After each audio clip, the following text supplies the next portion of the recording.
Every startup loves to say, we'll give you stock options, but what does that even mean? And why do so many first-timers in startups completely underestimate the ESOPs? Let's break it down in simple words. What is an ESOP?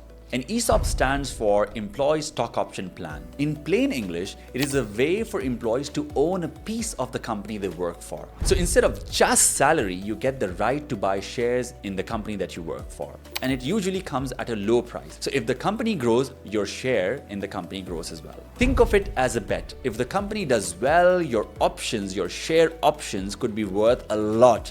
And if it doesn't do well, they might be worth nothing. And that's how it is. So the question is, why startups use ESOPs? Now here's the thing, most startups cannot afford to pay the same salaries as big corporates do. So instead of giving big salaries, they offer employees a skin in the game, i.e. a piece of the company, because it attracts people who want to be a part of the journey. It keeps them motivated, because the bigger the company grows, or the harder I would work for the company to grow, the more valuable their shares will become. So it's absolute incentives alignment. And it retains them because ESOPs generally come with a vesting condition, which means that you have to stick around in the company for a while. How does vesting work? Vesting just means that you don't get all your share options on your first day at work. Rather, it unlocks over time.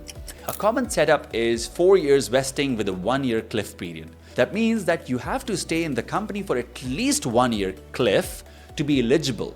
If you leave in the first year, let's say I join my company and I get an ESOP, but I leave after 8 months, you lose all your ESOP because you didn't cross the cliff.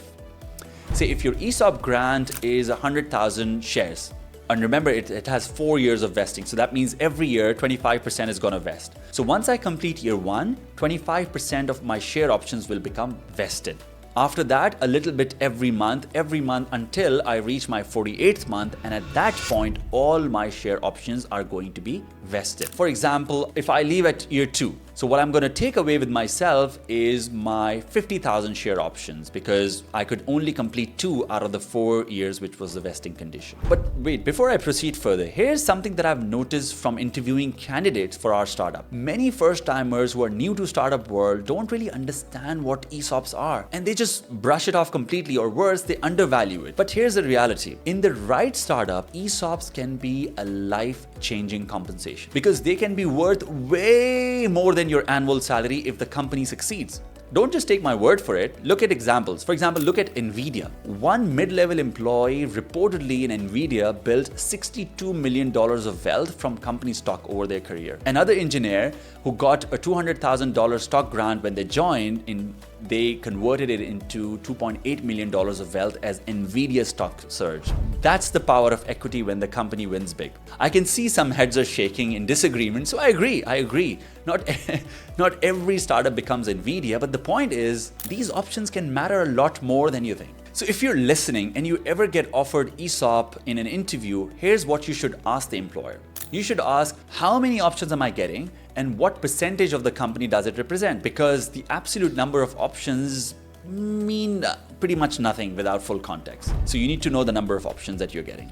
Number 2, you should ask them, what is the exercise price? i.e., what is the price that you would have to pay to convert those options into real shares? Because whatever we've been talking about thus far is just an option for you to buy the share. You actually have to buy. Let's break it down a little bit.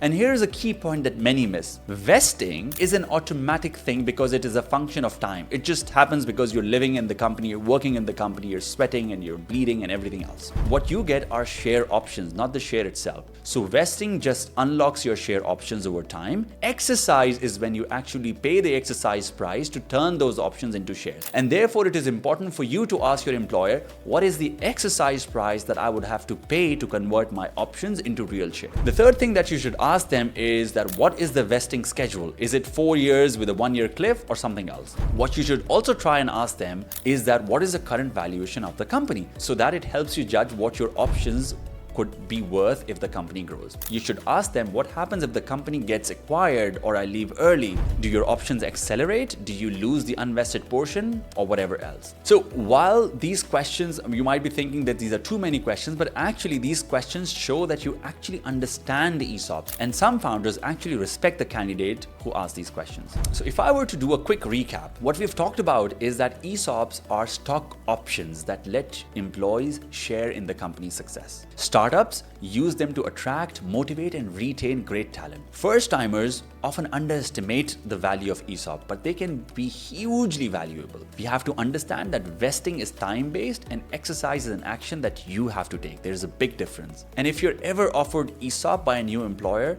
use the checklist that I just took you through to ask them the right question. So the next time you are in an interview and somebody says, "We'll give you stock options," you just won't nod politely. You would actually know what you need to ask them. And maybe, just maybe, you will be sitting on a life-changing equity. If the company becomes the next Nvidia, you know what's going to happen. Follow me for more. In the next video, we'll talk about the cash burn rate and cash runway and how startups measure how long their money will last.